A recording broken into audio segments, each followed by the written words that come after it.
Say, can you see by the dawn's early light what so proudly we hailed as the twilight's last gleaming, whose broad stripes and bright stars through the perilous fight o'er the ramparts we watched were so gallantly streaming, and the rockets regular, the bombs bursting in air, gave proof through the night that our flag was still there. And oh, say does that star-spangled banner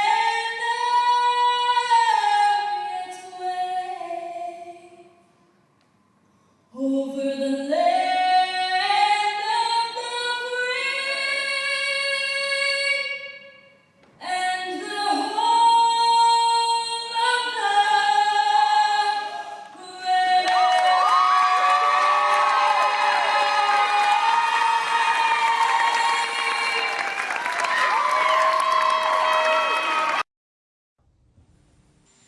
The Bush administration raised red flags starting in April 2001. The 02 budget request declares that the size of mortgage giants Fannie Mae and Freddie Mac is, quote, a potential problem because financial trouble in either one of them could, quote, cause strong repercussions in financial markets. In 2003, the White House warning about Fannie and Freddie was upgraded to a systemic risk that could spread beyond just the housing sector. In fall of 03, the Bush administration was pushing Congress hard to create a new federal agency to regulate and supervise Fannie and Freddie, both government-sponsored enterprises or GSEs. We need a strong, world-class regulatory agency to oversee the prudential operations of the GSEs and the safety and the soundness of their financial activities. But then Treasury Secretary Snow was getting a lot of pushback from then-ranking member, now chairman of the House Financial Services Committee, Democratic Congressman Barney Frank. Fannie Mae and Freddie Mac are not in a crisis. In fact, Frank said the federal government should be encouraging Fannie and Freddie to do more to get low-income families into homes. And he believed too many people had a sky-is-falling mentality. The more people, in my judgment, exaggerate a threat of safety and soundness, the more people conjure up the possibility of serious financial losses to the Treasury, which I do not see. I think we see entities that are fundamentally sound financially and withstand some of the disaster scenarios. And even if there were a problem, the federal government doesn't bail them out. But the more pressure there is there, then the less I think we see in terms of affordable housing. The legislation was blocked. In 2005, Fed Chairman Alan Greenspan added his voice on Fannie and Freddie after Fannie leaders admitted major accounting screw-ups.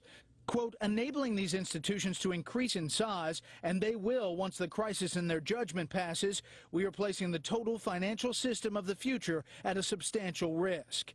Adding later at another hearing on the topic, if we fail to strengthen GSE regulation, we increase the possibility of insolvency and crisis. But the two mortgage giants had staunch defenders. Democratic Senator Charles Schumer said, quote, I think Fannie and Freddie over the years have done an incredibly good job and are an intrinsic part of making America the best housed people in the world. If you look over the last 20 or whatever years, they've done a very, very good job. Senator John McCain co-sponsored legislation pushing for regulation, delivering a speech on the Senate floor in 2006.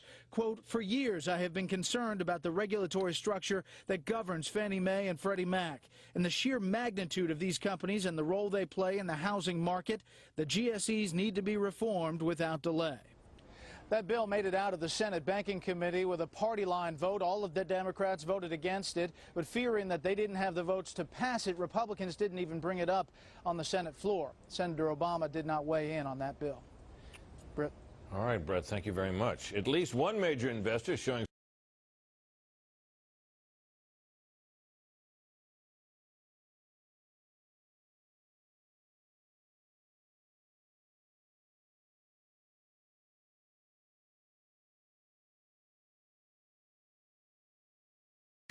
God bless America, land that I love.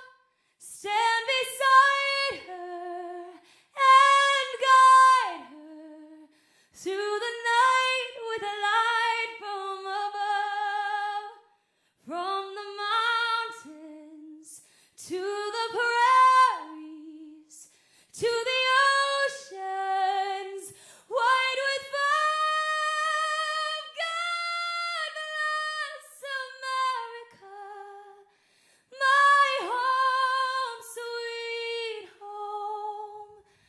From the mountains to the prairies, to the oceans wide with foam. God bless America, my home, sweet home.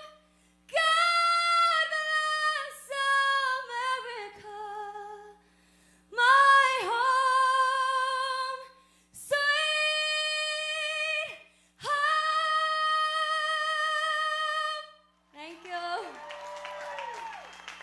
Congratulations.